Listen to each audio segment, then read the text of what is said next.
let's talk about a word we hear all the time, but maybe don't always fully grasp: grace. It's a concept that can feel a little abstract, but it has this incredible power to turn our darkest moments into something profound. So what is it really, and what can it do? Well, let's dive in. Everything we're going to unpack today really starts with this one single sentence from an email. He has blessed me with such fierce grace. Wow, fierce grace. That's a powerful phrase, isn't it? But to really feel the weight of those words, you have to know the story behind them. The woman who wrote that, Faye, was facing something most of us can't even imagine. She had 7 incurable brain tumors. Now, in a situation where most of us would see nothing but tragedy, Faye saw something completely different. And it wasn't just quiet acceptance. She called it something active, something fierce. And listen to this. She actually wrote, "This is not a tragedy to me at all. It is like my wedding day." I mean, think about that. That right there is the essence of what we're talking about. Grace, in its purest form, isn't just a shoulder to cry on. It's a force so powerful it can completely reframe the worst possible news into a moment of celebration.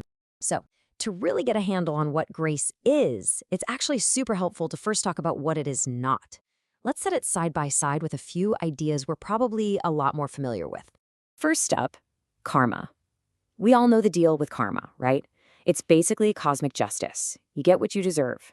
Good actions lead to good results, bad actions lead to bad results. Well, grace is the exact opposite. It's not about getting what you deserve. It's about getting a gift you don't deserve. It's totally unconditional, which is a pretty radical idea. And that leads us right to this idea of works, or, our own efforts. We're wired to think we have to do something to be worthy, to earn our keep. But grace just doesn't play by those rules. It's not a paycheck for good behavior. It's a free gift, period. You can't earn it, no matter how hard you try.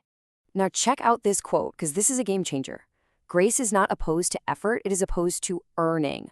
What a fantastic distinction. It means you don't have to stop trying or stop working hard, but the reason you're working changes. You're no longer trying to earn your way into good standing. Instead, you're acting out of gratitude. You're working from grace, not for it. And finally, let's separate grace from blessings. We tend to think of blessings as the good stuff, right? Good health, a new job, a happy family, tangible rewards. But as we saw with Faye, grace is different. It's not about the absence of suffering, it's about the unwavering presence of God in the middle of that suffering. Okay, so now that we have a better idea of what grace is, let's get to the really exciting part. What does it do? Because this isn't just some passive idea. It's an active, dynamic force that can radically change people. You see, when someone truly experiences grace, they aren't just let off the hook. They are fundamentally transformed. It's like it rewires them from the inside out. And the source material gives us a couple of amazing examples of this. First, you've got the story of Saul of Tarsus. I mean, this guy, his entire mission in life was to hunt down and destroy the early Christian church. He was public enemy number 1.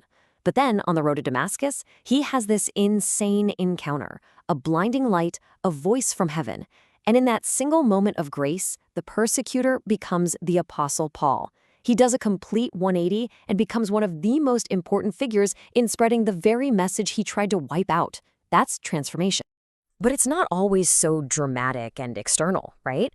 Sometimes the transformation is this deep internal shift, one that just overflows into these incredible acts of love.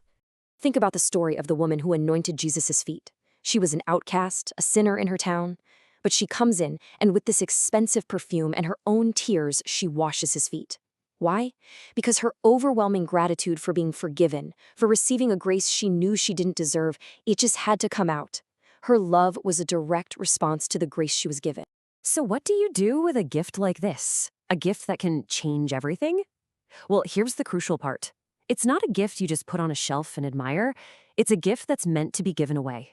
The idea is that receiving grace comes with a kind of responsibility, a responsibility to let it flow through you to other people. It's not supposed to stop with you, and the parable of the talents from the Bible illustrates this perfectly. So in this story, a master gives 3 servants some money, called talents, before he goes on a trip. 2 of them go out and invest it. They put the gift to work and they double their money. Awesome. But the 3rd servant? He gets scared, so he just digs a hole and buries his 1 talent. He hoards it. Well, when the master comes back, the ones who shared and grew their gift are rewarded, but the one who hoarded it, he loses everything. And this brings us to what might be the most important line we've talked about today. Hoarded grace is toxic grace. Think about that. Grace that isn't passed on becomes poisonous. It's meant to be a river, not a stagnant pond. So it all leaves us with a pretty challenging question, doesn't it? For you and for me.